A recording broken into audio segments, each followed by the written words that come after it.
നാടകങ്ങളുടെ സാമൂഹ്യ വിപ്ലവം സൃഷ്ടിച്ച നാടക കുലപതിയാണ് തോപ്പിൽ ഭാസി. കേരള ചരിത്രത്തിലും കമ്മ്യൂണിസത്തിലും സാഹിത്യത്തിലും കലയിലും സമൂഹത്തിലും മാറ്റത്തിന്റെ വിപ്ലവം നിറച്ച അരങ്ങിലെ ഇതിഹാസം. ഇന്ന് ഏപ്രിൽ 8 തോപ്പിൽ ഭാസിയുടെ ജന്മശതാബ്ദിയാണ്.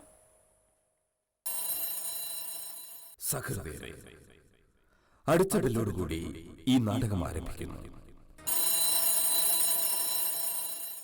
പാർശ്വവൽക്കരിക്കപ്പെടുന്നവരുടെ ദുഃഖം ഇന്നലെയും ഇന്നും എന്നും ഒന്നാണെന്ന് ഞങ്ങൾ മനസ്സിലാക്കുന്നു. തോപ്പിൽ ഭാസി നടനായും നാടകകൃത്തായും തിരക്കഥാകൃത്തായും നാടക സിനിമാ സംവിധായകനായും തിളങ്ങി നിൽക്കെ പൊതുപ്രവർത്തനത്തിലും സാമൂഹിക സാംസ്കാരിക മുന്നേറ്റങ്ങളിലും സ്വന്തമിടമൊരുക്കിയ അതുല്യ പ്രതിഭ. കേരളത്തിലെ പുരോഗമന കലാപ്രവർത്തകരിൽ പ്രധാനിയായ തോപ്പിൽ ഭാസി ആലപ്പുഴയിലെ വള്ളിക്കുന്നം എന്ന ഗ്രാമത്തിൽ 1924 ഏപ്രിൽ 8 ജനിച്ചത്. കമ്മ്യൂണിസ്റ്റ് ആശയങ്ങളുടെ പ്രചരണം തന്റെ കഥകളിൽ കൂടി നടപ്പിലാക്കിയ ഭാസി ജനപ്രിയ സാഹിത്യത്തെ പുനർവചിക്കുകയായിരുന്നു തന്റെ സൃഷ്ടികളിലൂടെ. കോൺഗ്രസിലാണ് രാഷ്ട്രീയം തുടങ്ങിയതെങ്കിലും കർഷക തൊഴിലാളികളെ സംഘടിപ്പിച്ചും പുന്നപ്ര വയലാർ സമരത്തിൽ നിന്ന് ആവേശം കൊണ്ടും കമ്മ്യൂണിസ്റ്റായി.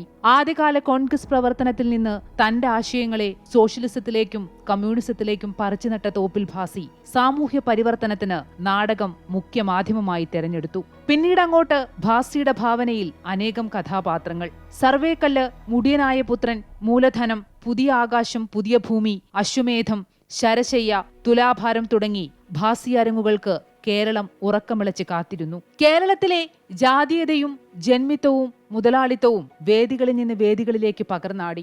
നാടകത്തിലെ കഥാപാത്രങ്ങൾക്ക് തങ്ങളുടെ മുഖം ഓരോ പ്രേക്ഷകനും കണ്ടു. ഒപ്പം ജീവിതാനുഭവങ്ങളും. നിങ്ങളെന്നെ കമ്മ്യൂണിസ്റ്റ് എന്ന നാടകം കേരള നാടക ചരിത്രത്തെ തന്നെ തിരുത്തിക്കുറിച്ചു. KPSCക്ക് രൂപം കൊടുക്കാൻ ഭാസിയുമുണ്ടായിരുന്നു. പിന്നെ നാടകമെഴുത്തായാലും KPSCക്ക് വേണ്ടിയായി. ശേഷം ഭാസി തന്റെ തട്ടകത്തെ പതുക്കെ മലയാള സിനിമയിലേക്ക് മാറ്റി.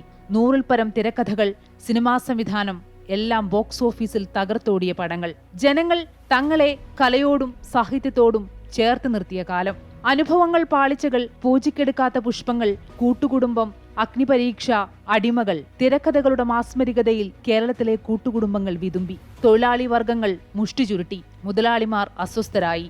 തോപ്പിൽ ഭാസിയുടെ അക്ഷരങ്ങൾ കേരളീയ ജനജീവിതത്തെ സ്വാധീനിച്ച് അവിസ്മരണീയമായ മുഹൂർത്തങ്ങൾ സമ്മാനിച്ച് ചിരപ്രതിഷ്ഠ നേടി. കഥകളിലെ സങ്കീർണതകളല്ല, സ്വാഭാവികതയാണ് ഭാസിയെ വേറിട്ട തിരക്കഥാകൃത്താക്കിയത്. കേന്ദ്ര സാഹിത്യ അക്കാദമി അവാർഡുകൾ ഉൾപ്പെടെ നിരവധി പുരസ്കാരങ്ങൾ.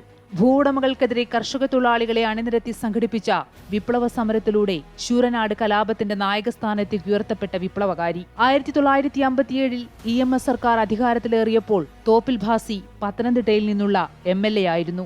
1992 ഡിസംബർ 8 68-ാം വയസ്സിൽ അന്തരിച്ചു. നാടക, സിനിമ, രാഷ്ട്രീയ മണ്ഡലങ്ങളിൽ വലിയ സംഭാവനകൾ ചെയ്തിട്ടുള്ള അതുല്യ പ്രതിഭയുടെ 100-ാം ജന്മദിനത്തിൽ കാലയവനികയ്ക്കപ്പുറത്തെ ആ മഹാപ്രതിഭയുടെ ഓർമ്മകൾ ഇന്നും നമ്മിലുണ്ട്.